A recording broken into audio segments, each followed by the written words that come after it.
I have some updates for you that I want to share with you. I know a lot of you who like watch my more recent videos know that I officially retired, right? Last summer when I did my retirement travel. And I told you that doesn't mean I'm not going to be on YouTube. It's just And I told you that doesn't mean I'm not going to be on YouTube. It's just I did it again. I did it again. I had the thing open. So yeah, I told you it doesn't mean I'm not going to be on YouTube.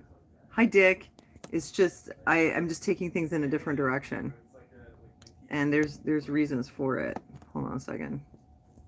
Hi guys. I'm just gonna wait till more of you show up. I've missed you. I hope you've had a good week. Hi, Beverly. Thanks, Dick. I had the door open because Gunnar was out there playing guitar, and I wanted you to hear a little bit because he probably wouldn't come in here and play it for you, but he was playing. Gunnar, would you want to play them the Metallica song? No, not right now. I didn't think so. Can you close my door then, please? Thanks, baby. No, Beverly, I said I'm like my retirement travel. It meant that I was retiring, but from what I'd been doing, but not like I'm gonna disappear. I can't do that. You guys mean so much to me. This is like really important to me. Hi, JP. I couldn't possibly do that. Wait, hold on a second. What? I just gotta get my guitar. Oh, you're gonna get it? Okay. No, it's just I'm gonna talk to you about it in a second. Yeah, go ahead, Dick. Ask me a question. I'd love for you to ask me a question. I'll do my best to answer it.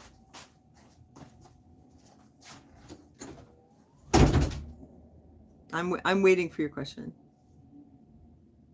Oh, Gunnar, Al says hi.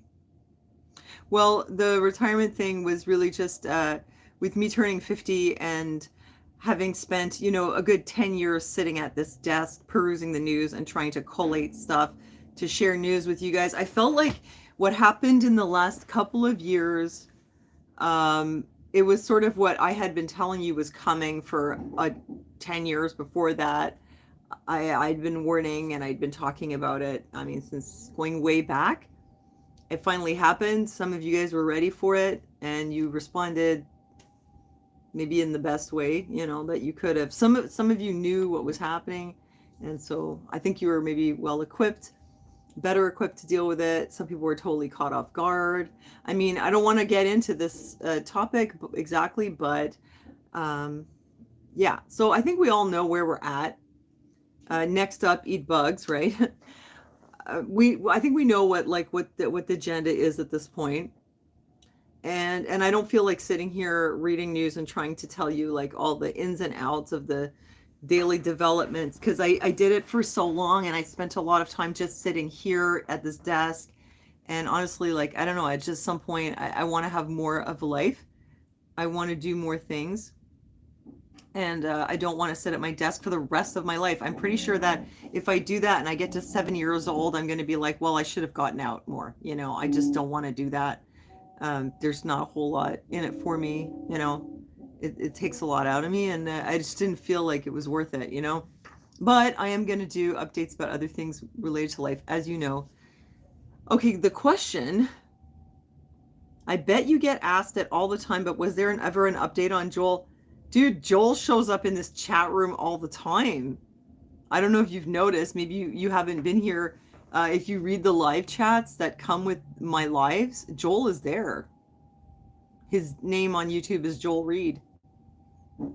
And he hasn't changed much, let's just say. Other than that, he doesn't do those drugs anymore, so that's good. But he's basically the same old Joel, What else? Glasgow Dave, you've got the food poisoning, do ya? Oh, I'm sorry to hear that. And it's weird because it's going around here too. My pastor got it, and he does these ministries up in like the northern territories of Quebec, like in I think it's called Nunavik. He goes up north there to do ministry. And in case you're wondering, do they want a pastor? Yes, they do. They're Christians. And he does this very spirited, charismatic ministry up there with a lot of, Holy Spirit activity and healing and worship. And he was up there and he got the gastro. Oh my gosh. And on the way back on the plane, it was like really bad. And his dad got it. And he told us about it. It sounded awful. Imagine on the plane. And I mean, really, imagine having the stomach flu on a plane. Like, it's got to be the worst place it could happen. But anyway, he was the first one. Then it went around our church. His wife got it. The kid got it. Jana got it. Like, everybody started getting the gastro. Aaron got it. I'm hoping I don't have it. Take that activated charcoal. That's what helps. Oh, I'm sorry, Dave. I'm sorry. Maybe it was the pork pies, right? Stay away from that British food. Hey, the steak and kidney pudding. So wait, there was oh, you missed my husband. Yeah, I just saw him today and recorded a little bit of something. You know what? I'll be really honest with you guys. I'm just gonna tell you the truth. The one of the main reasons he's not in my videos is a lot is because he is not like fully dressed when I go down there. He's sitting around with his shirt off and he's got black stuff all over his face. And so, I mean, that's really the reason. It's not that I don't want him in my videos or that he doesn't want to be in them. It's just like he's working on his computer or he's working on his music and he's just not like ready for the camera. His hair is like Einstein and is black everywhere. How is Anita? I think she's still in the quarantine hotel, to be honest. Shitting in a Ziploc bag for like another week or so, but updates coming soon. What denomination am I? I think they call it charismatic, like a kind of Protestant. What else? Oh, hey, Vicky, how's it going? How's it going, shitters? Since it's the gastro now going around. Yeah, eat a little bit of that activated charcoal. That's what I've been doing so far. Man, and Jana had her birthday and she had a little party and it was all these people from my church. Hey, Matt the vegan. And we were eating this popcorn that, like, I never eat this kind of stuff. And it had the cheese and the caramel popcorn in the same bag. You guys ever had that? Ohio got the gastro. That's awful. It's the worst. It's really making rounds. But you guys ever had that popcorn? They call it, I think, Chicago mix. It's got like the caramel popcorn and the cheese popcorn in it. And I just tasted it and it was like, oh, that's addictive. And I just kept going back in the bag and everybody was going in the bag. And at some point I said something. I was like, you do realize that if one of us has something, we're all going to have it now. And we're like, oh, the days of worrying about those things are long gone. We were just like, screw it. We just kept eating out of the bag. And then sure enough, the gastro. So far I didn't get it, but I did get stomach cramps a little bit. And I'm hoping it's not going to get worse. I had like a little mini gastro, but I'm hoping it's because of the charcoal that it's not going to get worse. That stuff, that popcorn was like seriously addictive. And then we all got the gastro. Well, you know, to different degrees. Make some popcorn. Yeah, popcorn's pretty good. I mean, you know, lots of fiber though. Just watch out. And put some of that butter and salt on it. Make it worth your while. That whole, like, it's super light, it's air, it does no calories, it doesn't count. Gunnar just turned on his guitar. I need Anita. Hey, there's a song in there. Oh yeah, there was a guy, there's a band, okay? He calls it the EOTs. EOTS? The EOTs. And he made a song. It was I Need Anita Hit. Go check it out. And it was really good. I was super flattered. Hi, Chinzia. Oh, hi, Skywalktress. Hi, Al. I was really flattered that he made it. It was like, I need a hit. Don't want no goody, truther girl. I need a smack talking honey to rule my world. It was good. You should check it out. Shane and the girls are gone to a show in Gatineau. A show? What kind of show? Oh, hey, thank you, Sissy. I don't know if maybe I'm going to finally start losing weight, you guys. I try to do the intermittent fasting, but I'll break it like around 11. But lately I go through like the whole day without eating and I just have a little bit of that miso soup broth. So maybe I'm starting to look better because I'm thinner. I don't know. Also, I got like the best sleep of my life in the last 2 weeks, but I have to be careful because they gave me a prescription for codeine And, I take it like once a week, maybe, like, and it's prescribed. It's from the sleep clinic because they're like, your sleep disorder is so bad because they get the Jimmy legs and they can't fix it. So they were like, here's a prescription, take it when you need it. But for like 3 years, I avoid taking it. I take it very rarely. And I just took it like a bunch of days in a row. And oh my God, it was like, I wasn't like hit on the head with a frying pan. Like a lot of my problem has to do with my horrible sleep. It's just unbelievable what a difference it makes when I can sleep. It's crazy. But you can't take codeine every day, or I'll turn into Anita. I'll turn into Anita hit for real. But yeah, I had a great week in terms of that. Actually, I was going to tell you what I've been up to. You want to hear Gunnar play? He's behind. Hey, Matt, how's it going? Yeah, well, it started with the codeine pill, and here we are 4 years later, and I'm going back to rehab. No, I'm not going to let that happen. Drink lemon balm tea? No, nothing will fix it. There's a part of my brain that doesn't absorb iron or metabolize iron, and it makes my legs twitch. I know, it's only codeine. Like, who cares? They sell it over the counter. I'm going to go to rehab for it. Can you guys hear that? Wouldn't it be stupid if I ended up in rehab over codeine? Can you guys hear that? Can you tell me if you can hear him playing? But oh my God, yeah. Like, you guys saw my Vlogmas videos and how destroyed I was. Oh no, the leg twitching. It's horrible. And it's not only just that my leg is moving. It's like it's waking up my brain all night. So I never get sleep. Like, I never get a proper sleep. Yeah, it's not OTC here either, but it is prescription. I'm hoping he's going to play something because he's getting really good, but he's being a bit shy. No, I don't have sleep apnea. I have restless leg syndrome, but like a really bad case.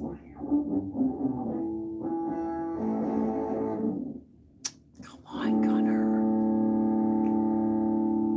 Okay, love you too, Vicky. I'm waiting for Gunnar to rock out. He will rock out.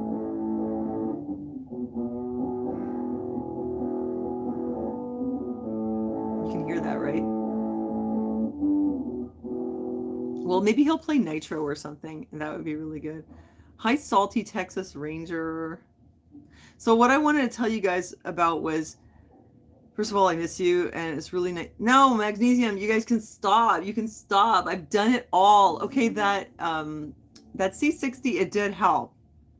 It's just like, it's expensive. I mean, you guys know. So can I really continue it forever? I don't think so.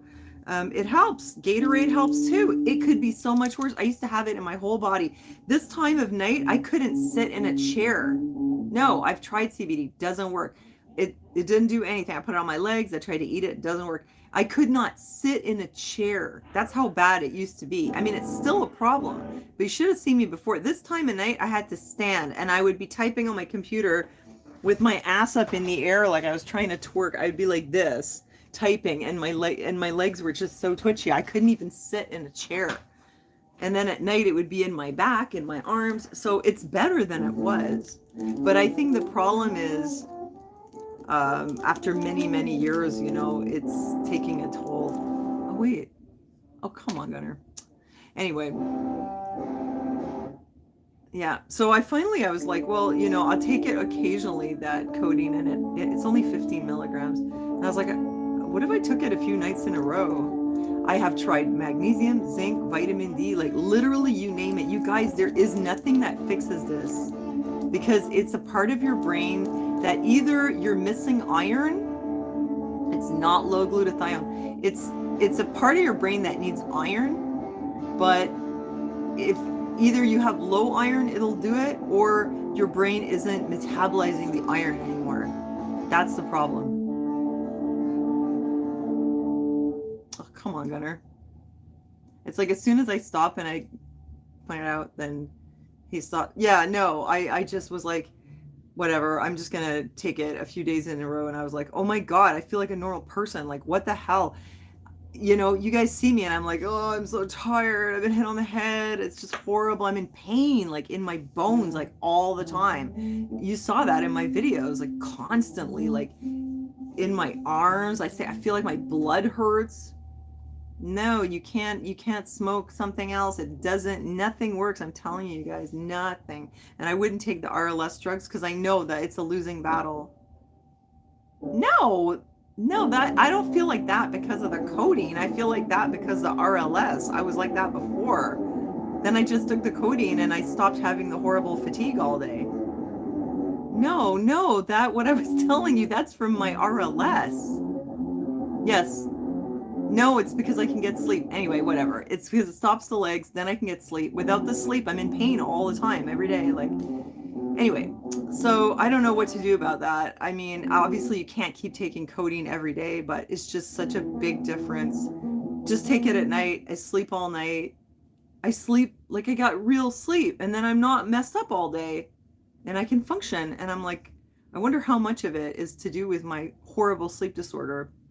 They offered me what do they call it, OxyContin. I was like, oh my god, no. They offered me methadone. I was like, no, I didn't want anything. I've had this for 15 years. They say it's genetic. It was triggered by my pregnancy, but it's been 15 years that I cannot get restorative sleep. Do you know how it destroys you? And I had a roommate who had fibromyalgia, and that's the pain that I have. It's like fibromyalgia pain. She had that, and they told her that her fibro was because of interrupted sleep. They said your brain is having awake-like bursts of activity, and that's basically what happened to me. I have sleep disorder, and I started having fibromyalgia-like pain all day in my arms and my legs. My blood hurts, my bones hurt, and you guys saw my Christmas vlogs. I was like that. But then I took the codeine, and what happened was it was just a small amount. I slept through the night, and after a few days I was like, oh my god, like when I sleep I'm not all messed up like that. But there's, anyway, that's it. So, but the thing is, I've been using my energy, putting it to good use. First of all, yeah, you can't imagine GTO functioning with that 8 to 9 hours of sleep. The sleep that I got when I took the half of codeine, even if it was 5 hours, was more restful than 8 hours I take with RLS raging all night. I was like, oh my god, I can't, like, how am I going around living my life like this? I can't. I have a horrible sleep disorder. And now if I get 5 hours of sleep, but it's real sleep without my legs jumping all night, I'm like, I'm good to go. And I'm back to the way I was before, you guys. I don't know if you remember, way back, when I started the channel, I was very energetic. I was very creative. I'm just a dynamo. I'm always doing stuff. I was always like that. And then over the years, I just got like more and more and more tired. And then I started having pain, and I'm just like destroyed. And it's like, it's a health problem. And then this is just totally random that just the last week or so, I realized that like a lot of it has to do with my sleep. Anyway, what I've been doing, reorganizing my life. I have a lot of skinny clothes lying around the house, and I had wanted to list them online for a very long time, and I just didn't get on with it. Ever have some things like, you're like, one of these days I'm going to do this, I'm going to do that, I'm going to set up an eBay, or I'm going to set up a Poshmark, or I'm going to set up this or that. And in the last chat, Java Lily was telling me that Poshmark was easy, and she made $800 in a year, which it's not a lot of money. But I mean, if you have those clothes lying around your house, better to sell them on Poshmark. Well, I did it. Thank you, Lady Liberty. I set up the Poshmark. I can show you guys it. And I listed some of my skinny clothes. Hold on a second. Let me find my closet. I named my store Elgas Bazaar. Hopefully he'll play something good. Java Lily!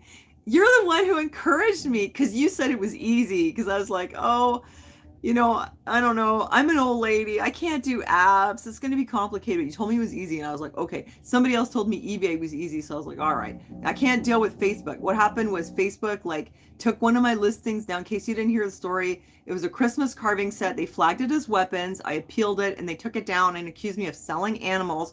And it was like a major wake-up call for me. It was like, marketplace is very not a secure place to be doing this. I need to go somewhere else, So that's what like gave me the big wake up call. And then thank you, Java Lily, because you encouraged me. I'm going to take the camera off this thing for a second. I'm going to show you. The reason I'm telling you this is because I want to encourage you. I don't know how you guys are doing and like if you have things that are backburnered, but it's like once you get started on the thing, you start getting some momentum. It's just lucky for me I had all that good sleep the last week. Yeah, I opened this store a week ago. But like once you start it, like when you're like, oh, one day I'm gonna write a book, or one day I'm gonna open a store, or I'm gonna do this, or I'm gonna go out on a trip, and you're just talking about it, but there's something is blocking you from taking that first step. I think I meditated my way out of that anxiety. Hey, that's great, Java Lily. I think I overcame that anxiety. I don't know. I just kind of was like I put blinders on like a horse. I was like, I'm not even gonna look at my anxieties and fears. Because my anxiety was like, what if I screw it up? Like, what if I log in with a certain account and then I do this and then it turns out that I shouldn't have done it with that account? Because you have so many emails and accounts and PayPal and whatever. What if I screw it up and then I can't undo it and I'm screwed? But I was like, okay, whatever. I'm just gonna set it up. If that happens, I don't know. I'll set another one up somewhere else. Hi, Reiki love. Shoes, really? I'm not really into clothes. I love Betsy Johnson, as you guys know. I am selling some of my pieces. I can't fit them anyway. I'm only wearing like Doc Martens shoes. That's all I ever wear. And I can't sell them. They're full of holes. They're like Anita's shoes. Okay, I'm going to show you the page. Oh, wait. Let me tell you first. The problem with Poshmark, I can't sell to people in America, which sucks. Oh, Nicola, you sell on Mercari. Are you able to mail things to the US? I didn't realize this until I got on there, and then I was like, wait a minute, I can't mail stuff to the US?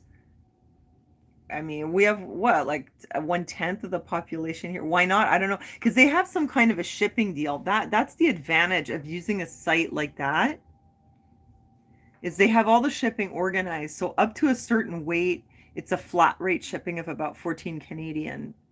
And they print you the shipping label. Everything's done for you. All you got to do is you just sell it. Somebody buys it, you print the label, you put it in a package, and you just put it out. And you don't have to deal with like what I've dealt with Marketplace, because I didn't use their whole like computerized system. I just like, found buyers and then just arranged the thing. And I had to find out, like write the dimensions of the package and figure out how much it weighs. And then actually I ended up going to the post office and being like, how much is it going to cost to mail this thing? So one trip to find out. And then I come back and I tell the buyer, okay, it's going to cost this much. And then they're like, okay, then they pay me on PayPal. Then I have to go back to the post office. So it was like a huge hassle, So the thing with these sites is they'll take care of all that shipping. It's like a flat rate. You never have to worry about it. Problem is, yeah, you can't sell across the border. Canada customs is horribly expensive. Yeah, but it's weird though, because people sell cross-border on Etsy and on eBay. It has something to do with, I found a post office. Yeah, I've been using it. Remember the calendars? Yeah, no, people have been selling on these other platforms. I don't know. It's weird, but whatever. It's a start. These are my skinny clothes. Let me show you my store. I'm just going to do it this cheap way. Just going to flip the camera around. There we go. Wait, is it a bit greasy? I'm going to have to pull in Anita and like wipe the screen. Sorry, guys. Hey, guys. Okay, so here's my store. It still looks kind of like greasy and horrible, but anyway, sorry about that, guys. I hope you can see something. Okay, so let me see what we have here. So there's Poshmark. There's me. Now, you guys, I have reinvented myself as a fashionista. See? Nobody on Poshmark knows that I am a frumpy old lady. They only know me as this beautiful girl, which is fine. My store is called Elgas Bazaar. Okay. And oh, look, I already have, okay, I've got 35 listings. And look, I have followers, guys. Look how many followers. Is that cool? Yeah, I rebranded GTO. Yes. Well, that's what I'm talking about. Like major changes. Yeah, I'm rebranding myself as Elgas Bazaar. I mean, hey, why not, right? for now. But check out how many followers I have. Look at this. Tons, okay? I'm excited, you guys. So you can't find me? No, you should be able to see the Canadian store. You got to do at Elgas Bazaar.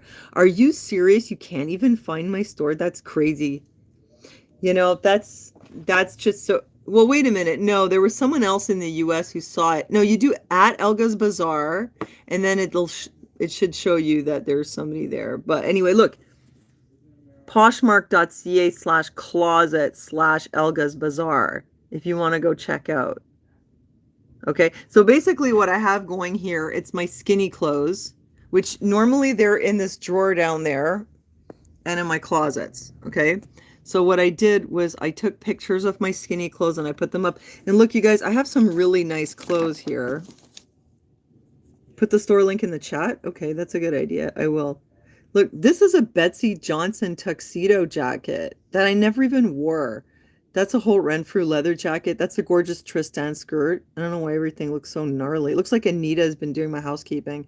Look at these boots. Okay, this is crazy. I actually found these in a thrift store the other day. They're Pajar boots. I looked them up. They're worth $256 new. And I had them up for less. I had them up for like 80 something. And somebody was like, "You're crazy. Put them up for more." So I'm putting them higher. And then when somebody likes them, I'll give them a discount. This is a really nice shirt that I used to wear a lot.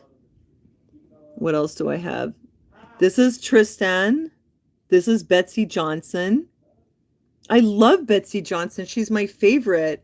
And these are like reading glasses, and look how cute they are. They got the roses and the Betsy Johnson on them. And so I took a few pics at different angles. And then here my mannequin, Big Barbie. She's helping me with the store. Let me see what else. This is my mom's stuff here. What am I going to do with it, you know? Those are the earrings I made. Nobody seems very interested, but whatever. I had fun making them. I mean, they didn't get a lot of traffic. Actually, wait. I think one of them got a heart. Actually, wait a minute. What am I saying? No. Somebody put this one in their bundle, so maybe they're planning to buy it at some point. I don't know. It doesn't really matter. The main thing is to put all this stuff up. So you see, like, I have all these listings. Okay, I'm going to flip it around. Now, the main thing, first of all, is to get that stuff up. Hold on. I just got to put my camera back in here. You know, like, when you launch into something like this, you can't have yourself, like, attached to a particular outcome. Example, you can't go into it telling yourself it's never going to work, I'm never going to sell anything, because that's just going to discourage you inherently and you're never going to be motivated. Oh no, wait, let me just turn this off. And I'm going to post that link in the chat. On the other hand, if you go into something with, you know, you're like, oh, I'm going to sell all my stuff in a month and everybody's going to love my stuff and they're going to buy everything. I mean, well, I don't know, maybe you'll manifest it. But personally, I like to just detach from, like, I'm going to do the work. What do they say? Do your best and let God do the rest. I did my best. I put it on there. And then what happens, happens. But I know that if I don't put it, if I just leave all my skinny clothes in the house, well, then I haven't done anything. You know what I'm saying? I haven't made any effort. Like, you gotta put the effort in there, and then you'll see what happens. Hopefully it'll be good. Now, where's my chat? I wanted to share the link. Okay, wait, I'll do it here. Oh, wait, no. Ugh. Sorry, guys. Ugh, it's so bad, me with the stupid computer. Like, okay, here. Here's the link. Tell me if you can go in the closet.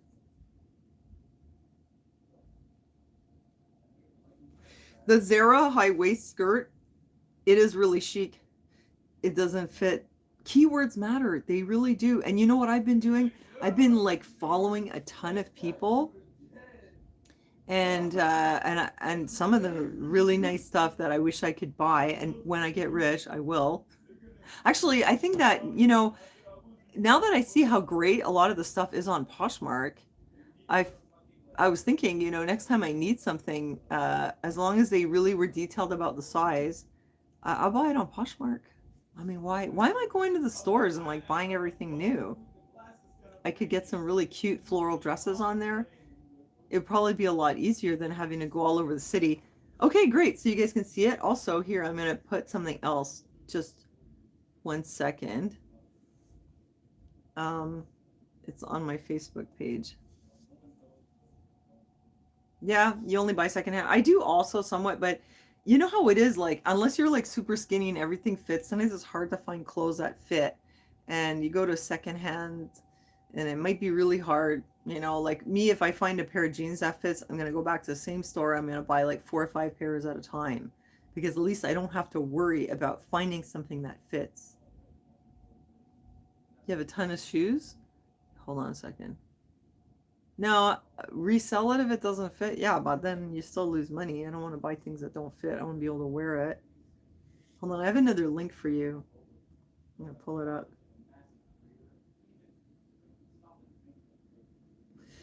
I put too much stuff on Facebook here. Bookmark things. Okay. So this is my Poshmark referral code. If you guys are not signed up, if you use this code, you should get $15 credit. I don't know if it works. Does it work? Yeah, it works. Okay. Um, and I'll give you, like, I don't know if you need this code, like these words as well, but I'll give you this. So if you do end up signing up, wait, where's the thing? Hi, Armor of God.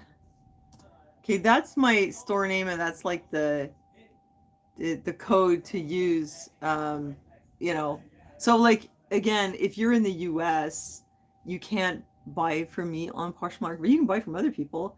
And also, apparently, it's okay to cross list. I would hope. So you can put things on multiple platforms. So like, there's some things that I have them on Marketplace and I have them on Poshmark. Apparently, they can't stop you, and everybody does that. So there's some things that I might sell on Marketplace. Actually, I just sold an evening dress on Marketplace just last weekend that I hadn't listed, but if it was listed, I would still sell it on Marketplace.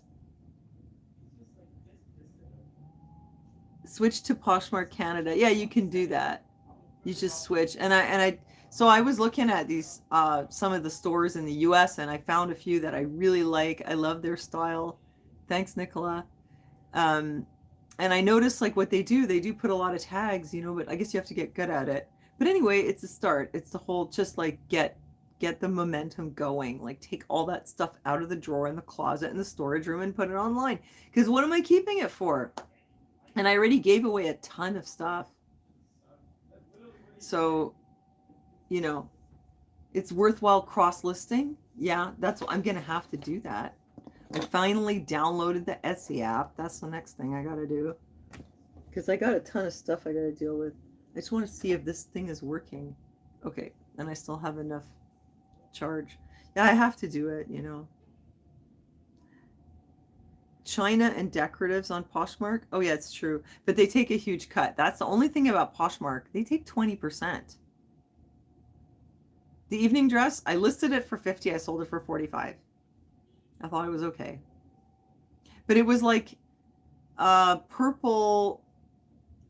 I mean, I could show it to you if you want to see it. I have it here. But Marketplace gave me way too much anxiety. I can show you the evening dress. It's still there, I think. I don't think I deleted it. I like to leave some of my listings up so people can see what kind of stuff that I sell, like even after it's sold, so that if they happen to come by, if they look at my seller profile, if they like it, they could follow me. There. Okay, I'll show it to you.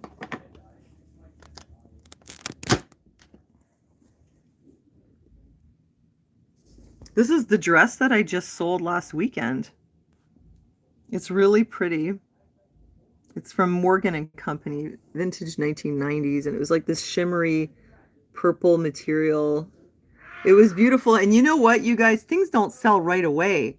Like I had this was listed for well over a year, maybe a year and a half. It was a long time. I had a few pictures of it here.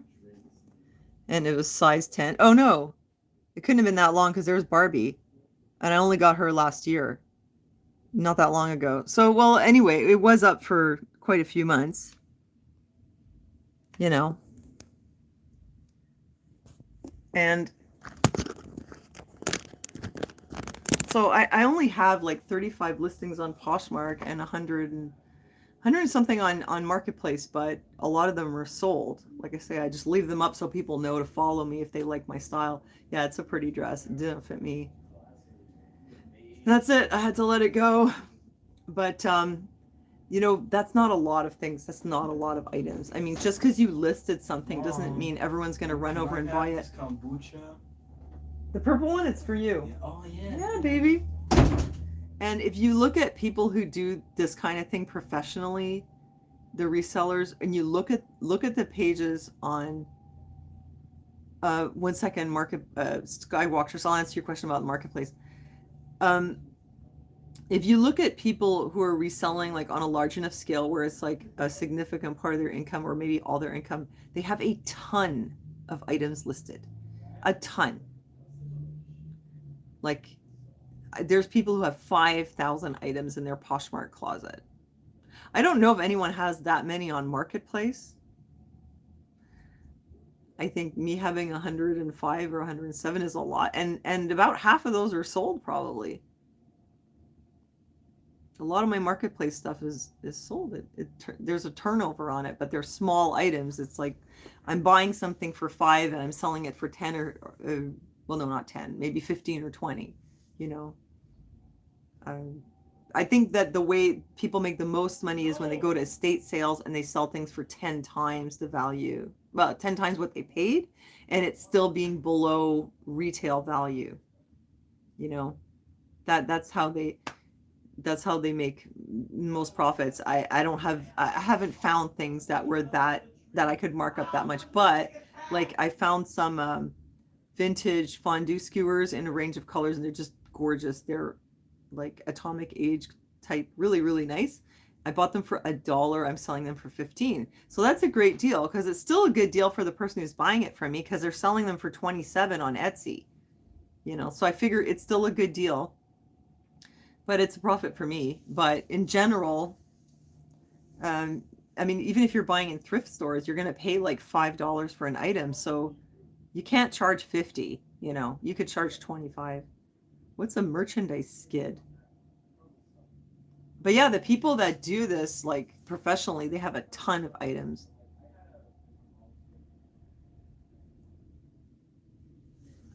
A woman on Hoarders. Hold on a second. Let me see your comment. I've watched quite a few episodes of that show, but I got sick and tired of it. A woman got rid of 15,000 pieces of clothing. Yeah, that's like a serious hoarding problem with no mention of her reselling despite her $50,000 credit card debt. Yeah, I mean, if you like shopping that much, then you better sell your stuff, you know. That I mean, I've always stayed out of stores and it was hard. I did it like through self-discipline. You know me guys, I don't go to the hairdresser. I don't do a whole lot of, you know, I don't buy myself a lot of things. I don't get the nails. Like I'm very, very frugal, except when I travel. That's my one thing. But in the day to day, and I don't buy a lot of clothes, but it doesn't mean I don't like them. It doesn't mean I don't like nice things and that I don't like to go for a treasure hunt. And so that was the most exciting part of it for me, was like, wow, no, I get to go shopping. Go shopping and then sell it. An addiction for sure. But that's the thing. It's like you love it so much that you better sell that stuff. Otherwise, you are going to end up with a collection. Because my mother was a collector. She didn't want to sell anything. I don't want to collect it. But I can understand, like, when I find a really gorgeous ashtray. Oh, wait a minute. I didn't show them to you last time. Hold on. My new ashtrays. I am going to list them, but look, how cool is this? Come on, it's so 70s. I was like, oh my God, and I don't even smoke, but I loved it. It's cool, eh? What do you think? It's really nice. It'll make somebody happy. Very cool ashtray. I really like this one. And You know, like, yeah, you can go to a thrift store and you may or may not find what you're looking for. But I realize that there's people like myself that go and they'll like pick through the stores and they'll find the cool stuff. And that, because if we'll know what it is, like, I'll know if something's junk or if something's quality or if it's like, you know, what period it's from and whatever. So we'll do that. And then it makes it easier for people who want to buy something cool, you know? And here's my specialty so far, like in my listings, that's like 1970s, not the clothing, but 60s and 70s. Check it out. I might have showed you this one before. I love this one. Really cool pottery. I might have showed you this one too. These are, you know, if you can find a set with the 3, they sell for like $95 online. I managed to score 2 of them. Liquidation skids. I really don't want to get into clothes though. I am not a clothes person. I don't know jack about clothes. Not really. I mean, I know what I like, but I think I have a little bit eccentric taste. I like a lot of color. I like floral. Actually, the clothes that I like are not the clothes that I can wear. I don't have a lifestyle for it. And then I bought this, which I thought was cool. I actually bought a bunch of them, and most of them were for Aaron. But you guys know these like melamine cups, like from the 50s? These were from 1979.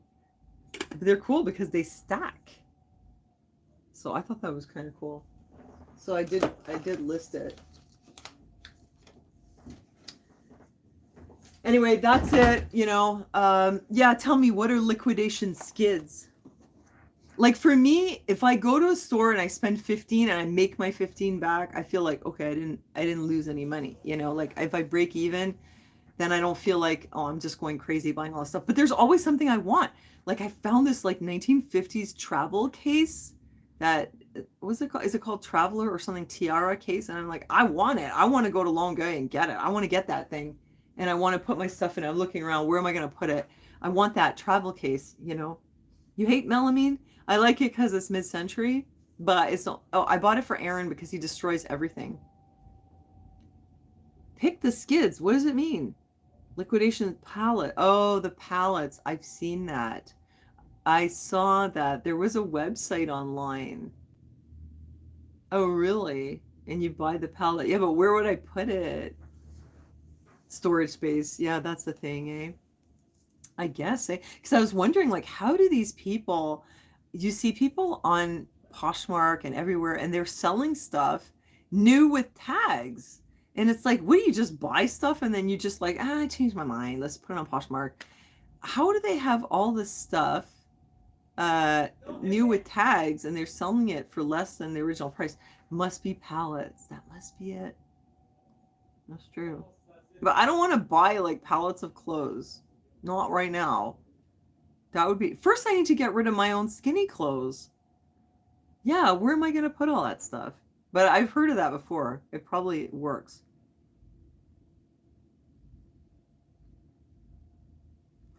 I don't have any room in here. And Poshmark, it's really like a social thing. It's really like a social media. I mean, it's for selling clothes, but there's a big social media component to it. A lot of following, a lot of sharing, a lot of interacting, liking, and it's like people are kind of promoting each other's stuff all the time. It's like the world's biggest swap meet. Yeah, world's biggest swap meet, and it involves a lot of like interaction among the people who are selling their stuff on there. Yeah, your niece threw the melamine plate. Well, I gave Aaron the melamine bowls and a set of cups because, well, he's only got one good hand, and he's in a chair. He doesn't have stomach muscles, so he does tend to break things. So I said, well, here, I'll give you these cups, so you don't have to worry about breaking them at all. Oh, you have Lady, okay, Lady Sussex? Cool. I'm gonna look you up right now, and I'm gonna follow you. Let's see if I can find that. Lady Sussex. Okay, that's Lady Liberty. Yeah, I found you. Here you are. Okay, great. I'm following you. Oh, you have a lot of followers. Wow. Tons. Okay, I have to go to the United States to see your closet.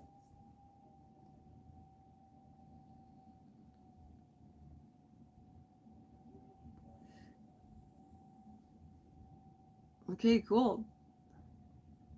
Great. I'll share your listing. I guess I'll have to do it later though. Have you been on there for a long time? And like, where's all your other stuff? She has 15 listings on here. I'm seriously wondering. I'm like, well, where's the rest of it? A lot of hearts on your Blue Danube China service. That's pretty cool. Did you like take your listings down after you sold them, or you sold them somewhere else and you took them down? I'm just curious because you have like a ton of followers and a lot of sharing and stuff going on. I was just wondering, like, how's it going for you on there? I'm gonna stalk you now. I'm gonna like check out. Oh, it says the items sold and okay, right. I can't find anything. Oh, you deleted a dozen? Okay. So you can cross list. So you did do that. Okay, wait. Where's your thing? I'm not used to do. Okay. I'm used to doing it in the app. Okay, so you did sell things, but you sold them on another platform. And so you can do that. I'm still like trying to figure it out. But I feel like, it's a big step to get started. I'm just wondering. Okay, so there's at least a couple other poshers here. That's cool. I'm wondering if does anyone else have a lot of junk around their house that they want to get rid of? I'm just trying to encourage you. I mean, that's what I'm trying to do. It's not exactly junk. I mean, they're all really nice clothes. They just don't fit me anymore. Oh, you sold at flea markets and eBay. Okay, cool. Oh yeah, because you have all that nice china. That's cool. Oh, you burnt your popcorn after all, Skywaltress. One man's junk is another man's treasure. Yeah. Yeah. I mean, you don't want to be a hoarder, but I've never been a hoarder. I've always had some limits on, I'm just not really a hoarder. I've always been like the kind of person that's like, get it out of my house. But then for some reason, well, actually, when my mother moved and moved again, I ended up with a lot of stuff. And this is what I was going to tell you guys. Hi, Kristen. I discovered that actually selling the stuff that you inherited is very common. That's what everyone's doing. Because I have a friend and she has an Etsy. And no, she's not on Poshmark. She doesn't do marketplace anymore. She says people are cheap. She has her own website and an Etsy. And I then met someone else who has an Etsy, and he told me that he's selling all the stuff that he inherited from his father, who was a collector. So the dad was a collector and he had all these great things. His son inherited it, put it all up on Etsy. That's where he got his inventory. And he told me that that other person that I know, that's what she's doing. And I was like, oh, that was all inherited.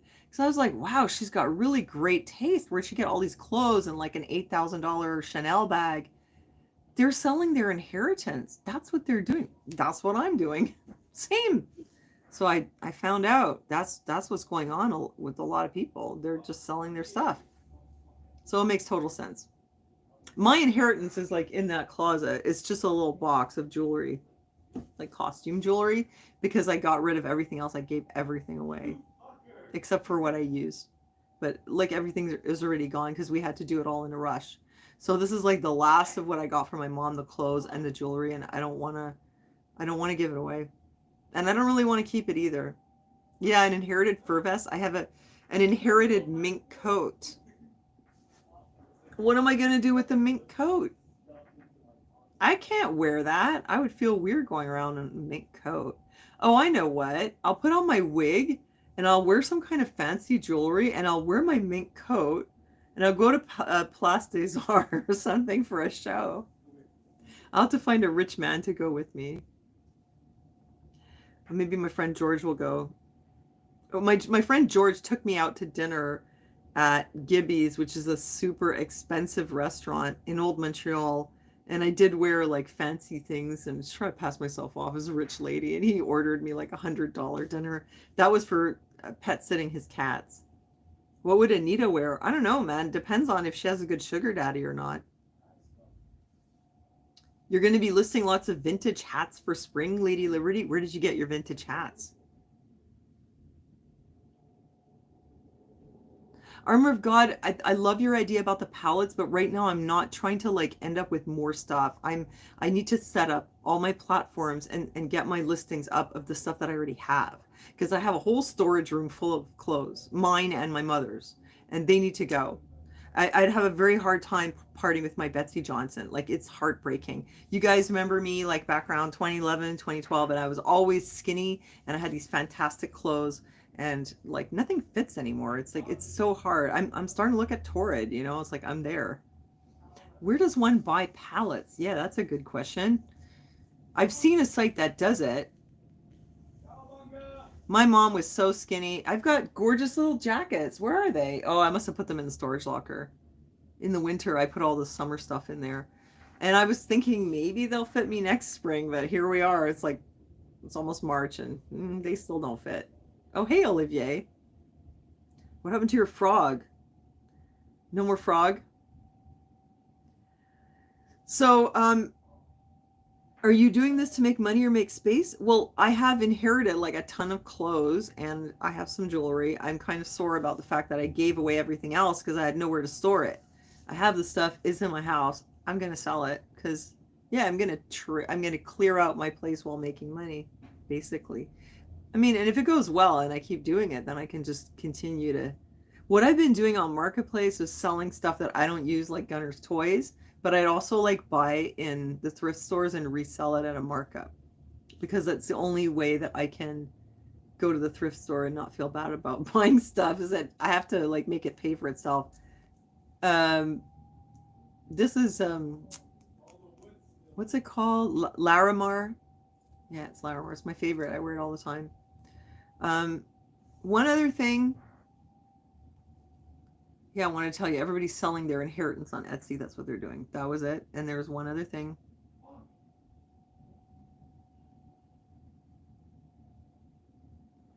I was telling you before about my health problem, but there's one other thing I told you about my last live. I wanted to give you an update. So I made the appointment with the plastic surgeon, and I went to see him today. Oh, wait. Thrift, what'd you say? Area 5150 said the thrift stores here are making it hard to make a profit reselling. That's something that I've noticed, that they're kind of catching on. Like, it's messed up because the thrift store is supposed to be cheap stuff for poor people to be able to buy things, but they kind of like catching on that people will pay more. But I don't think so, because what I've noticed on Marketplace is you have access to a limited market. It's just Montreal. There's not that many people in Montreal that are going to want to buy that ashtray. If I bought it for $5 and I sell it for $25, there's not that many people. There might be some hipsters, but a lot of people are just buying stuff to resell it. And if you want to find collectors, you have to go online because you have access to the whole world. That's why you can sell your fancy ashtray on eBay or on Etsy, is because you have access to the whole world, you know. Whereas here, they're using Google and eBay for pricing. Yeah, I kind of really doubt that they're going to sell as much stuff, because the people that are going there in the first place, they're not there to spend that kind of money. eBay, have I tried? No, I haven't listed anything on eBay. Just Marketplace and shop Poshmark. With Poshmark, the shipping is included. Like, the buyer pays the shipping, but you can offer to pay shipping. You can make them an offer and be like, I'll give you a discount, I'll pay the shipping. So you're going to pay like $13 Canadian shipping. But if I'm selling something and I'm only making $13 profit on it, I'm not going to pay the shipping. That's the tricky thing, that the markup is so high. The convenience is all there. You have a great place to list all your stuff. You cannot reach the world with Poshmark. You can only reach your own country. But if you have some nice pieces, like I have some designer stuff and some vintage things, then yeah, it gives you more options. But yeah, you're paying 20% commission. So you have to mark it up a little bit or you're going to come out with nothing. Well, I mean, I don't know who's going to. I saw a tea set at Sally Ann for $250, and I thought, well, who's going to come here to buy that? I guess if you're really looking for some really high-end tea set, 250 is still better than 1,000 you would pay if you got it new, but I don't know. I'm not sure. I got some great earrings in the thrift store though. But yeah, I've noticed that they're marking it up, and people who rely on reselling to feed their families are saying they're they're really struggling because they can't find anything. It's messed up. It's a screwed up time. Like if this was like 3 years ago and they weren't, it wasn't like this. You know, you could still get stuff really cheap and you could mark it up reasonably. And now, yeah, it's getting much more difficult. Big items like furniture, there's people who just do that all the time. And you know, the crazy thing about furniture is a lot of people throw it out. And I've seen furniture that they probably just like scavenged it and like repainted it. Just wait for moving day and you can like just load up your storage room, but you need somewhere to put it, you know. I've seen that.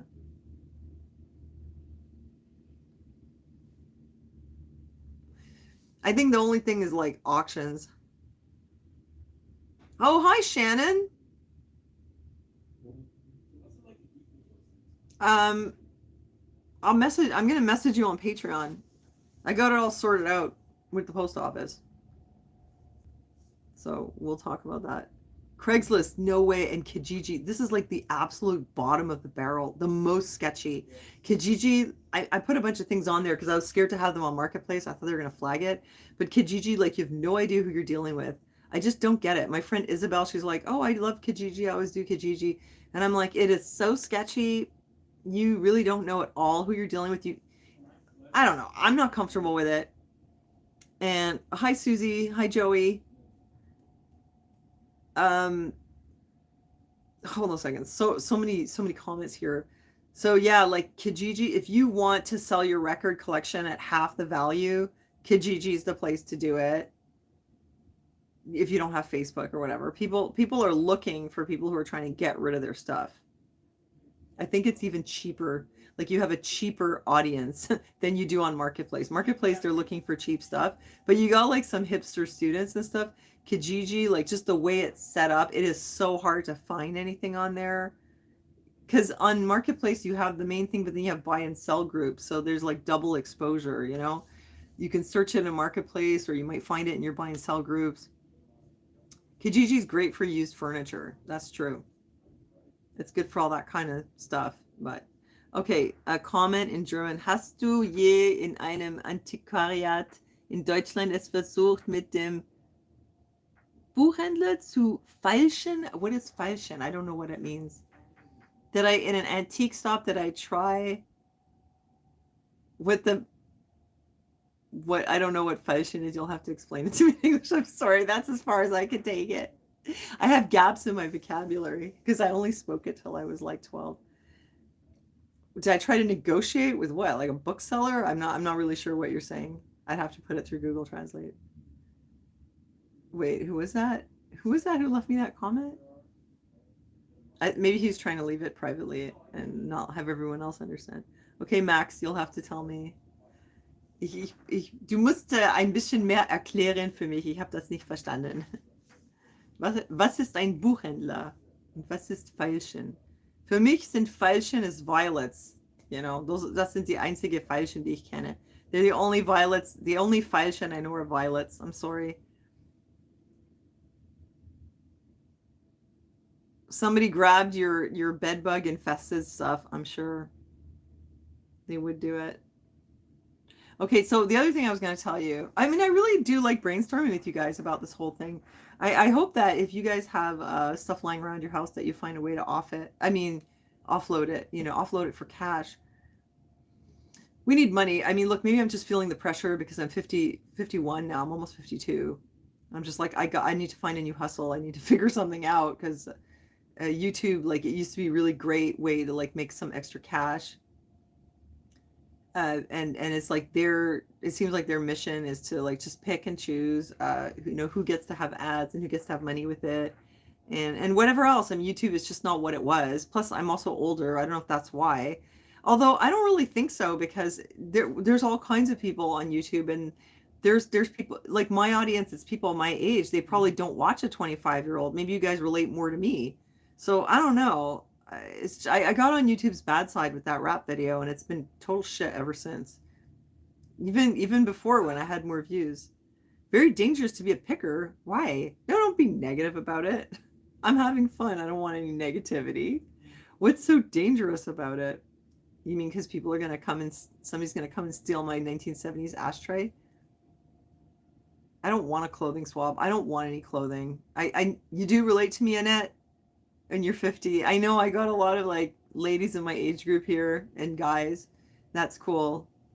It doesn't have to be just for the kids. Bed bugs? Oh, that's what you're. Oh, well, no, I don't go picking in the garbage. I mean, not usually, but if I see something. Sorry, guys. I can't. It's like, I can't help it. Look, you guys, I found this the other day in the garbage. Hold on a second, but it was good. Okay, we got a spring chicken here. We got somebody who's 34. And you're welcome to be here, of course. Hold on a second. Sorry, guys. Sorry, guys. Okay.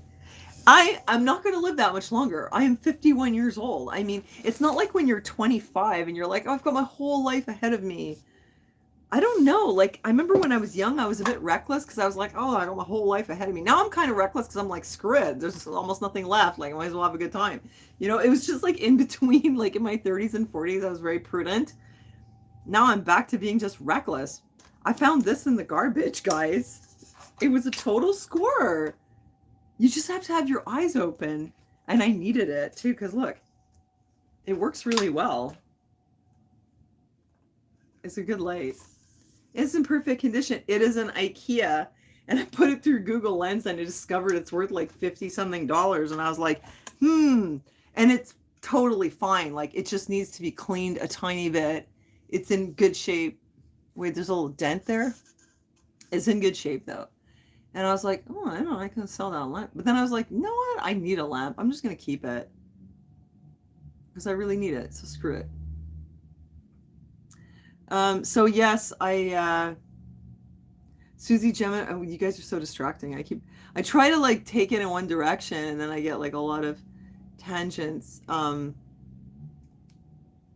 Just getting started. No, I don't know, man. Like, I don't know how much longer will, you don't know. Like, I expect that I'll still be viable up till at least 70. You should see my friend Anne. She's 70 and she's gorgeous and she's healthy and she's trekking around the world. She's off in Greece now and she looks like a big Barbie doll. But I mean, that's her. I don't know. I can't count on it. You never know what's coming.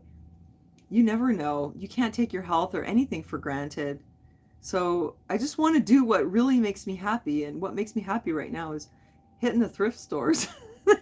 It's a thing, you know. I've held it back all these years. I've held back my urge or my enjoyment of like collecting. Like my mother, this like runs in my blood. My mother was the same way. And I was like, I always said I never want to be like my mother.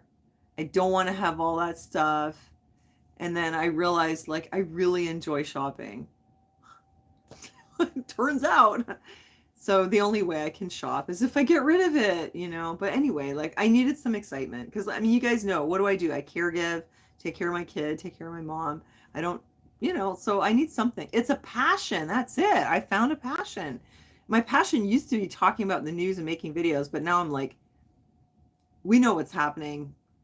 And I'm not going to sit here and talk about how the government's trying to kill me for like the next 20 years. And then I'll die because the government killed me. And I'll be like, I told you guys.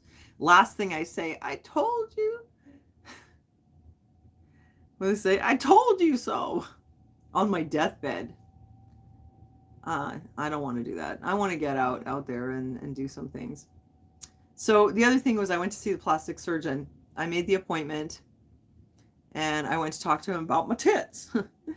And I said, I got these implants in the 90s. And I think maybe it's giving me breast implant illness. I have like severe fatigue and pain all the time. I have like fibro symptoms. Although, like I said to you guys, since I took the codeine, I had better sleep, then I didn't have the fibro symptoms. It's kind of weird.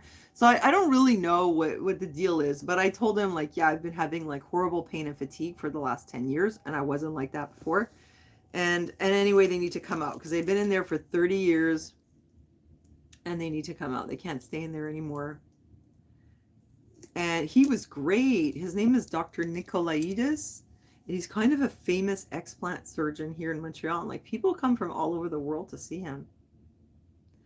And he really put me at ease. Like, you guys know I'm a little bit scared of like modern medicine and doctors, but I got these like toxic puppies in me for 30 years and I want them out. I have no choice. I I either do it now while I'm healthy and I'm still like younger, or I wait until I'm just older. Maybe, I could have bad health problems. I don't know. You know what happened? I messed with my anatomy. I told the story before, maybe you heard it. I got a breast reduction because I had issues with my boobs, and the guy took off a lot more than what he said he was going to take. And I was very shocked. And then a couple years later, my dad took pity on me and he got me some breast implants. And that's what happened. And then I just kind of put it to rest, and I just, went forward with my new boobs, which wasn't what I wanted in the first place, but whatever. I was just glad that it was better than it was. You can't undo what you did when you were young. If I had known what I knew later, maybe I wouldn't have done it, or I would have gone about it some different way. But that's what it is. What it is. So he said that my implants were actually quite small, and that I had lots of boob. So what you see here, apparently, like most of this is my own boob, or like a good part of it. So I would only be losing this bump up here, and this is all my own boob. So I will still have boobs after, and that was really good news. He was like, "Yeah, you're gonna still have some sizable tatas." So good news. What's this? Yours are real, but I jacked up my teeth. So now you have implants. Oh, you have tooth implants. Oh, how did that turn out? Did that work for you? Oh yeah, I had the breast reduction because I had all kinds of issues. I couldn't. It was kind of like limiting my mobility and causing me pain all the time.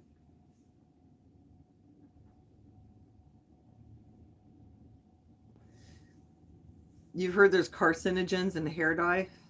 I haven't dyed my hair in so long, so that's not one thing. That's, you know, for me, it's not an issue. I mean, there's carcinogens everywhere. Oh my God, speaking of carcinogens, the hardest thing is I'm going to have to stop vaping. And I was like, that's crazy. I can't do that. That's ridiculous. I had a reduction. Yes, Wendy, I had a reduction when I was 22 because I had giant boobs, and then they took off too much, and I went through 2 years of being depressed and miserable, and then finally my dad paid for me to get implants. Bless his heart, and may he rest in peace. He did that for me. I really appreciate it. See, he did love me. There's the proof. Yeah, he did do that for me, and so now I have to get them out. Don't worry, there's financing. I kind of feel like I really don't care anymore. You know, I need to do some things for myself, and I will blog about it. Actually, I went to my appointment today. That's what I was trying to tell you. Why did he take off too much? Yes, it was considered medical. It was on Medicare. And he told me he had to take off 250 grams for it to be on Medicare. When I woke up from the surgery, I was like, where are my boobs? He said he had to take off minimum 250 grams, but that by law he had to take off as much as possible, which was a shock to me. I was like, I never heard that before. You never said as much as possible. So instead of just taking it down a cup or two, it was like, oh my God, they were gone. It was horrible. It was really, really, like, I was not dealing with it well at all. And he took off so much that he couldn't make a nice shape. Yeah, it was absolutely traumatizing. It like catapulted me into like years of like painkiller abuse and like horrible stuff. I'm not blaming that for all my problems, but let's just say that's what kicked it off. So now hi Bella. So now I'm a different person, a different state of mind. So I wouldn't have done that. I would have been better informed. But that also kind of triggered a lot of my distrust of doctors.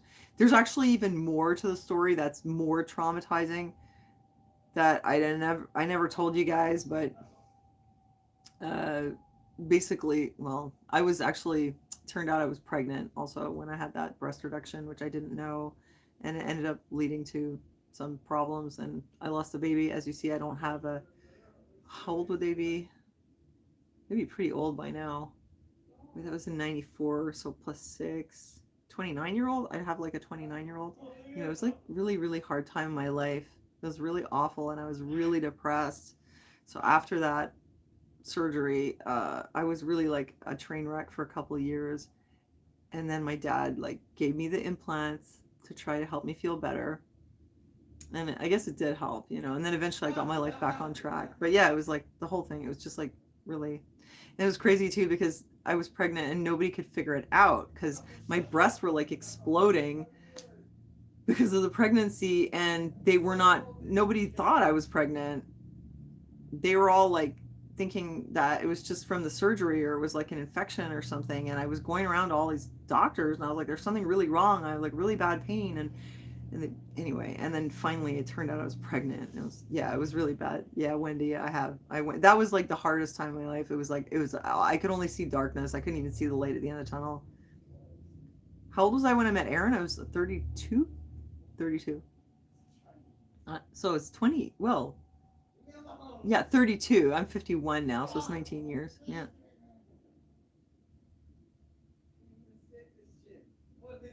Oh, you have implants too, Bella? Oh my God. And you can't afford to remove them? 20 years? I've had mine almost 30 years. Like 27 years or something. But Bella, I'm in the same boat. But there's financing. I'm going to have to. Yeah. Like, you know, there is a way to do it. You ever see these people that they like spent $500,000 on plastic surgery and you're like, where'd you get the money? Well, apparently you can finance a lot of things. Turns out. I mean, you know, you pay it off over the next few years. That's doable. Where did I meet Aaron? I was working as a medical transcriptionist at the hospital, and I met him up there having a smoke. So yeah, yeah. No, my 20s were really, really rough. Like it started off with a bad boob job. I mean, actually, I had problems before that. I mean, you guys know the story. I was like institutionalized as a teenager. I came out when I was 19. I was kind of like a displaced person. I got into drugs, then I got clean, and I was clean for like a couple of years, and I was in school and all that. And then this horrible thing happened with my boobs and my baby, and it was really sad. And my heart was really broken, you know? Like, I was like, oh my God, no, it was like the worst heartbreak to lose a baby. It was just horrible, horrible. For like years, I couldn't even talk about it without bursting into tears. I never mentioned it on here either because I was just like, oh, I don't want people to judge me. I don't want to get into it. But it was really bad. It was as if like, it was as if oh my God, I don't even want to, it was really bad. And yeah. And then like my boobs were all screwed up from it too. And then I had another revision to try to fix the shape. No, I'm not reliving it. I'm just telling you. So just whatever. I don't really care now. I can tell you.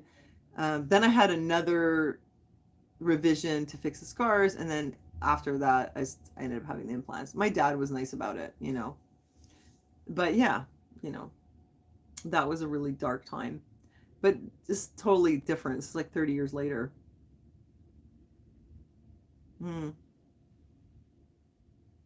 I know miscarriage is like, it's so horrible when you lose a baby. And like, I don't think people understand that you know, I mean, yeah, it's really hard. And it's weird because I had another miscarriage later, like right before Gunnar was born. And that was Aaron's baby. And I blamed myself for that one because when I got pregnant, you know, when you have the cramps when you get pregnant, it feels like period cramps. And I put the heating pad, and I didn't know, but you're not supposed to put a heating pad.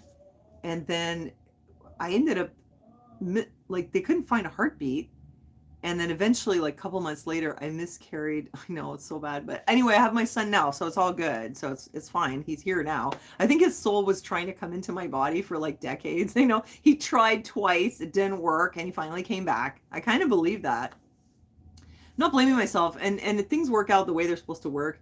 But yeah, with the miscarriage right before Gunnar, after I was like, oh my God, was it the heating pad?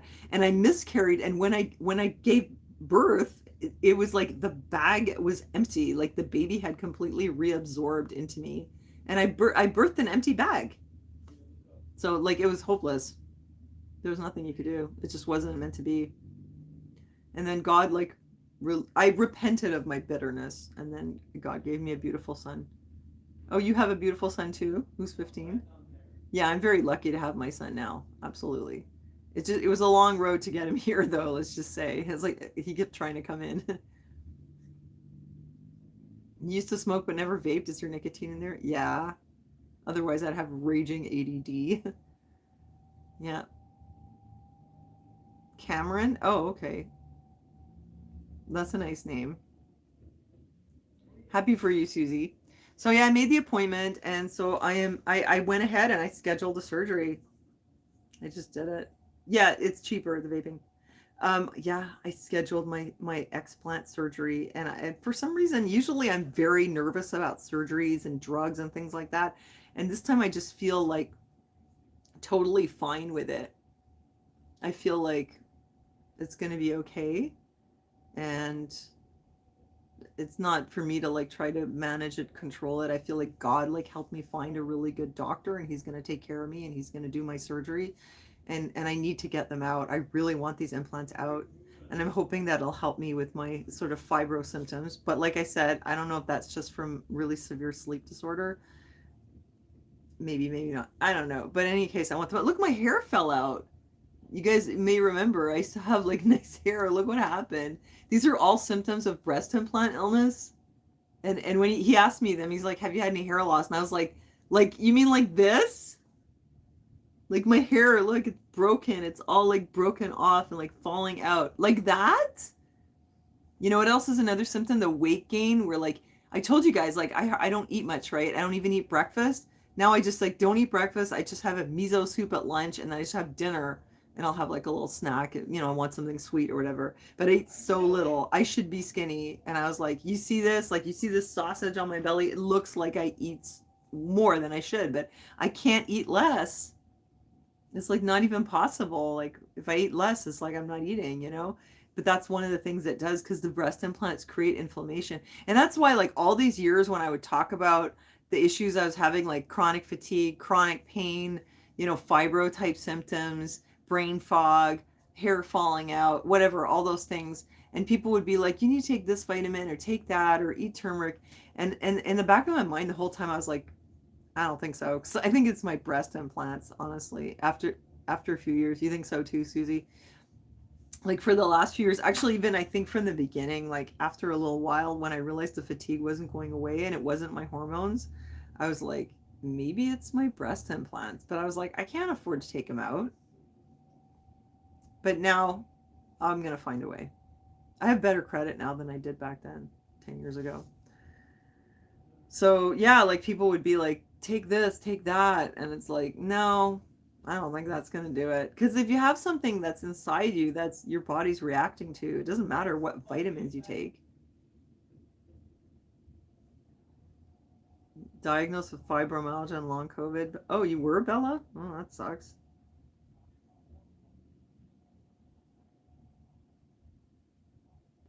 No, they don't do a small slit in the lower side and take it out. In my case, he's gonna like cut here, and he's gonna like open the whole thing up, and he's gonna he's gonna cut. I think he's does he cut the capsule? The capsule, because mine are under the muscle, the capsule is like stuck to my rib cage. That was another symptom. I started having the shortness of breath. You guys remember when I was in Europe and it would take me forever to go up and down the stairs because I was like, you guys remember that? And I was always like, oh, I don't want to be another, I don't want to end up on Telegram. I'm always joking, I don't want to die suddenly and end up on Telegram. Because like for the last few years, like when I remember, I used to go to the gym and I used to run and all that, and I didn't have this problem. But then it started that like I felt like I couldn't get enough air, and I started having panic attacks, and I have POTS with like fainting episodes, and they were all like, oh, it's because you're hypermobile. But he was telling me when your implant capsule is like stuck to your rib cage, it prevents your lungs from like opening fully. You have shortness of breath too? Well, apparently. Yeah, that's another thing. So anyway, might as well just, I have to get them out anyway. There's no point waiting. So like pray for me, you guys, that it goes well. And I'll say goodbye to my big boobies. But I really don't care anymore. So they're going to take them out and, you know, get rid of all that. And then they're going to be a bit messed up for a while. And then they like do like reconstruction later. They're going to like transfer fat. That's the plan. So it's kind of a big thing. They take it out, remove the capsule from the rib cage, close it up, let it heal, and then they go later and they take some fat from your stomach and they move it here, because otherwise it could be like all like pitted. Who knows what kind of bad shape they'll be in. Who knows? We'll see. I really don't care anymore. I want to do it. I need to do it, for my health and like for my, I mean, basically, I mostly just for my health. How can I deal with all these issues like fibro symptoms and my hair falling out and being fatigued and all that, and overlook the most obvious thing, which is that I have a couple of foreign bodies stuck in my body that I'm probably reacting to? I'm brave. Well, I think God is like giving me the bravery. I don't feel scared. I feel like God's got it, and I got to do it. If I'm scared, I'm going to keep them, and I'm going to keep having all these symptoms. You too, ballet. Yeah, and it's crazy. There's so many women that have this. The breast implants, I really think that they're so dangerous. You know, they only tell you about some of the risks, capsular contracture or lymphoma, but you're like, well, it's so rare. But honestly, when I was 24, I don't think I would have cared. I think whatever they told me that could happen, I would have been like, doesn't matter, I don't care. Because I was so miserable, because I told you guys, that's why I told you like the story of what happened when I got the breast reduction. They act like you're crazy, Bella. Yeah, that's what happens a lot. This doctor that I found, he specializes in breast implant illness, so he doesn't think I'm crazy. He actually says most of his patients get better after, so I'm looking forward to getting better. What? Wait, I have a hard time reading the comments on there. I feel like God like just led me to this doctor, and I need to just trust this. I'm not worried at all. No, breast implant illness, it's real. Why didn't I know that was the cause of my symptoms before? Well,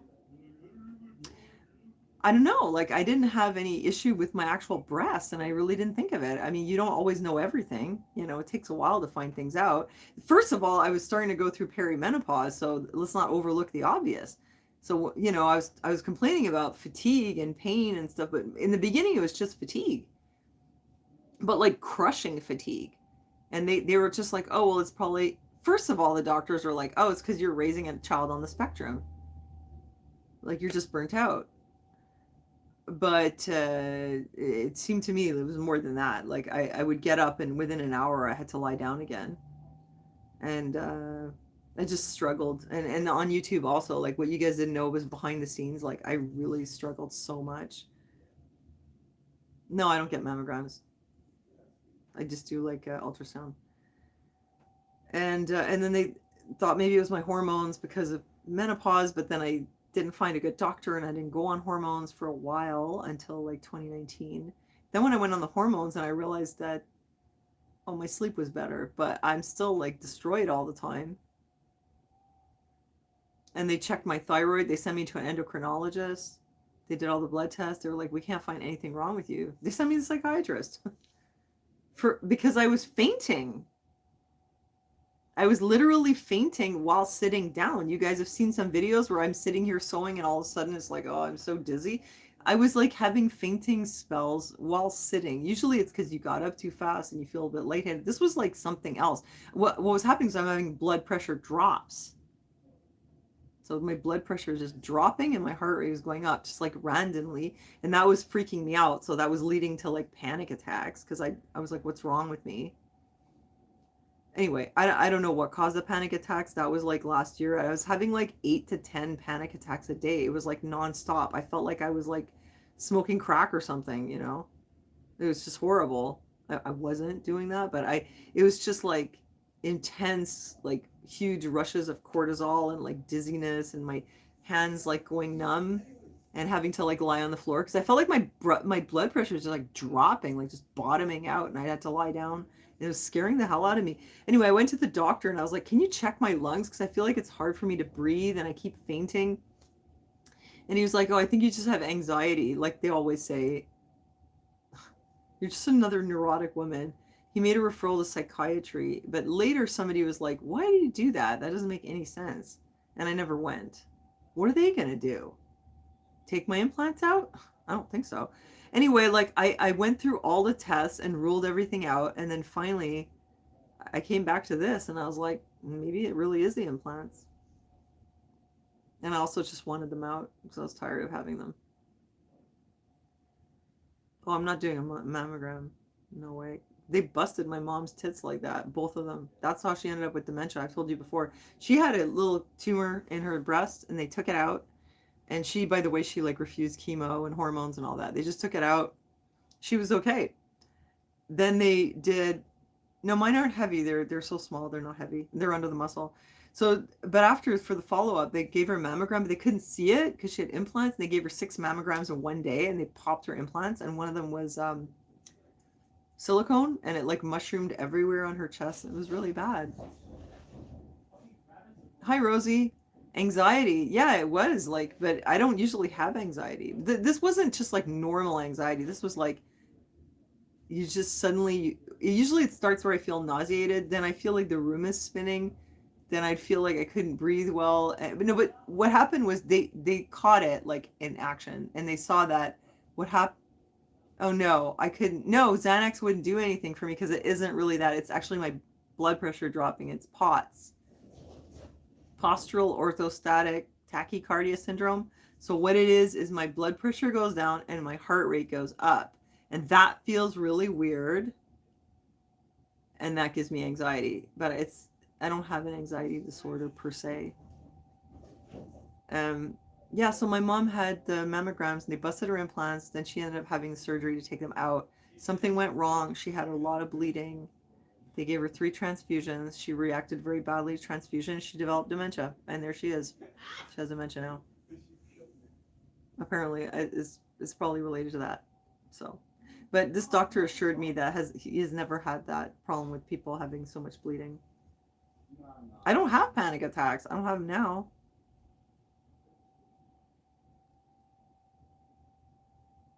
Hypothyroidism. Yeah, like they looked at all that stuff.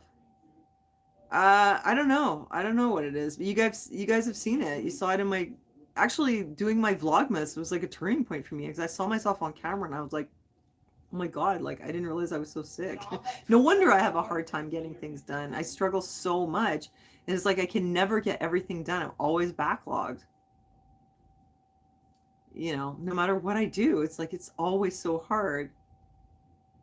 And I realized like this isn't normal. Like I'm not well at all. So then I had to revisit the idea. Maybe it really was my implants. I joined a group online. Although I do see that they tend to attribute everything to the implant illness. And I didn't want to go there. And I'm also confused because since I had good sleep all last week, I feel a lot better. I feel much better.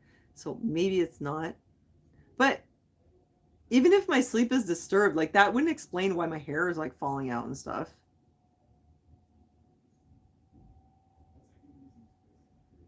Anyway, I mean, I feel pretty good now, like this whole last couple weeks. I mean, I launched my Poshmark and I did a bunch of stuff and I'm taking care of business for Aaron and all the things that he needs. Oh, and I went to see my mom and they had all these little animals there. They had, they had like rabbits and cats and it was great. They have disability for kids and teens. Gunner was qualified. And then all of a sudden, like I noticed they said that the amount that I could donate, not donate, but like put into his disability savings plan was, no, it's not my blood sugar. It's POTS, Tina. That it was zero, like that they would make a zero contribution and I didn't know what it was. And apparently his it's expired, like his qualifying for disability is expired and I need to get him reevaluated, but we just lost our social worker, so I don't know how I'm going to do that. No, it's not my blood sugar. It's not hypoglycemia. I mean, it could be sometimes, but generally no. It's something to do with my blood pressure. Yeah, Bella, email me. Well, you are you still on my Patreon or no? No, you have my email though. Bella, you have my Gmail though, I think, right? Or you have my iCloud. I usually give out the Yahoo, but I have other ones too. Okay. Do I have a surgery date? Yeah, I do. The 21st of April. So it's cool because my birthday's on the 14th. My Posh store name? Here, I'll give it to you. Wait, where is it? Hold on a second. I'll pull it up. I'm still getting used to this whole thing. No, I forgot what you asked me. Okay, yeah, message me on Patreon. Like, that's the best place because I get less confused that way.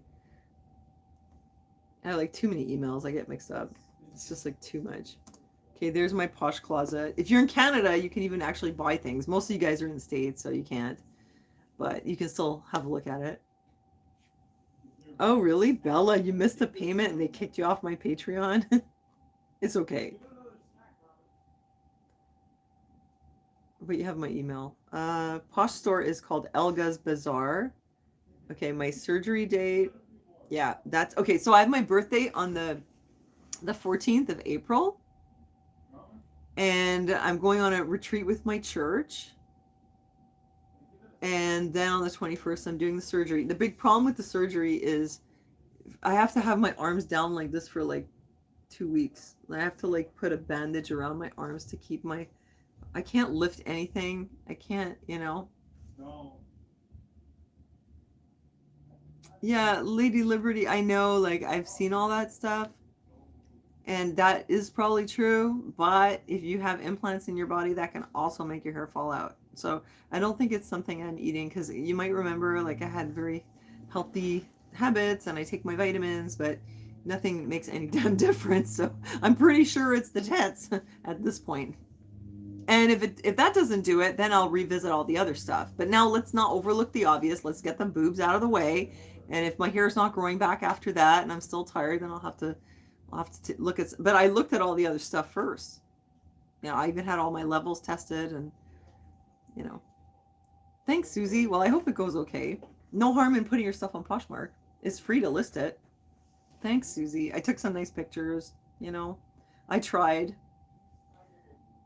So yeah, then I'm just not going to be able to take care of Aaron for like a couple of weeks, and I won't be able to drive my car, which means I can't drive Gunner to school. I can't drive to see my mom. So I'm going to be kind of useless for 2 weeks. And I was like, what am I going to do?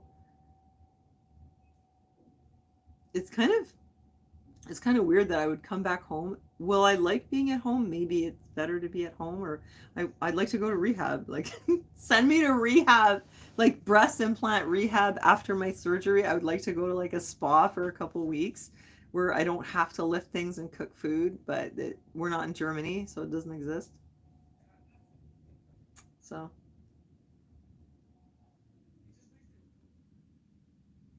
Well, that's the thing, Lynn. I don't know if it's going to be relaxing because it could be that if the guys don't pick up the slack and take care of stuff, it's just, well, no, who am I going to have help with, Michelle? That's the problem. No one's going to help me. I'm the one who helps other people. Who's going to help me? Well, if Gunnar and Aaron step up, they can help with something. Aaron, there's a lot he cannot do. He just can't do it. And that includes like going out to get provisions in the winter. And anyway, like, how is Aaron going to carry groceries? Like, who's going to do it? You know, he can carry some things on his feet, but he certainly can't go out in the snow. Gunner's going to have to do a lot.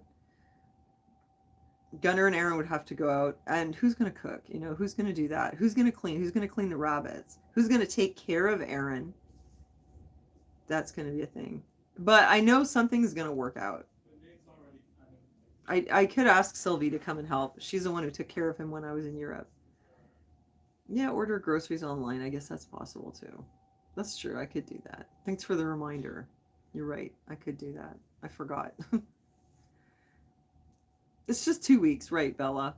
You know, it's 2 weeks of not driving. Who's going to get Gunner to school? I don't know.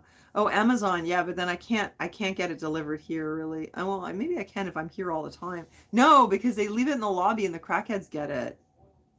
That's the problem. We'll figure something out. I mean, you know, it's all fixable. You know, it's all solvable.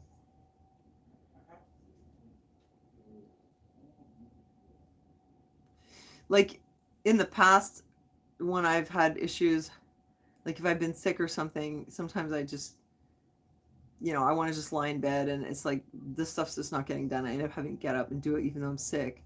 But in this case, I won't be able to do it. And Gunnar and Aaron do help sometimes, but they'll help with some things, like they'll feed themselves, you know. They won't be able to do all. Anyway, I'm the mom. I do all this housework that they're not so good at that. But it's got to get done. It would be easier if I wasn't here, like if I went somewhere to like a hotel or something, and I don't see the rabbits, and I won't want to take care of them or clean up, you know. Um, anyway, it's going to work out, but just want to let you know. So I did do that. So the reason I had title this Reorganizing My Life was because like I'm putting everything I have into listing all my possessions on every online garage sale that I can find. And to, you know, yeah, downsize my stuff and make some money doing it. And I'm also getting my breast implants removed. Those are like huge things for me, you know, big changes and steps. And I hope that you guys are also, you know, think about it. What is it that you really want? You know, you have to have a desire for it in the first place.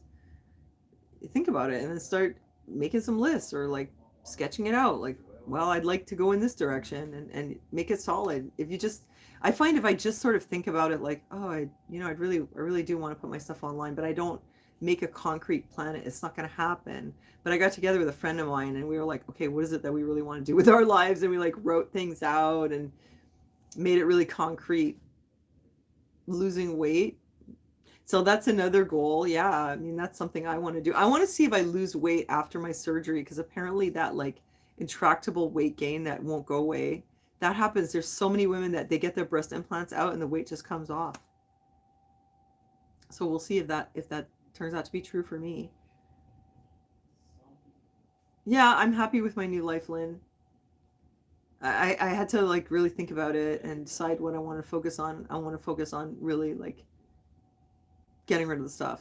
Not like getting rid of it like I want to empty my apartment and be a minimalist, but I it's like I said before, I want to actually sell it, you know. And I'm going to just give it everything I've got, and I'm very happy with my Poshmark store. It's very cute.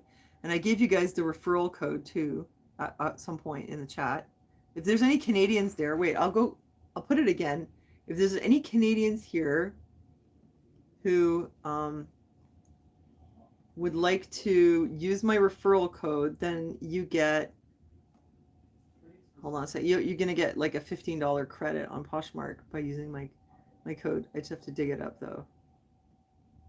I put it on Facebook. I bookmarked it on Facebook. Now I just have to go find it. And then I'm going to go. Hopefully Gunnar will go to bed tonight. That would be great. Okay, here, I'll give you my... Okay, this is my referral link. You have 10 stubborn pounds, GTO. I have like 20. I used to be so skinny. You guys remember that? And you know, people say, oh, it doesn't matter. It does matter. It does matter. Not like that. I don't want to be another victim of the obesity epidemic.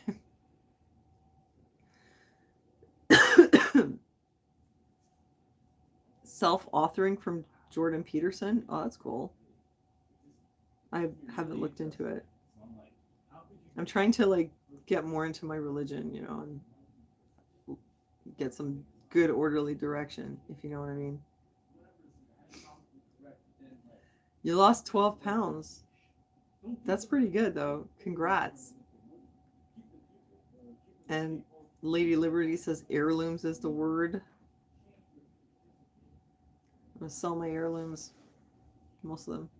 I think your mom had some nice things. Check the costume jewelry really well for names. Yeah, I did have a look at it. A lot of it's like antique and it doesn't have names on it. You know what she has though? She has a mourning locket.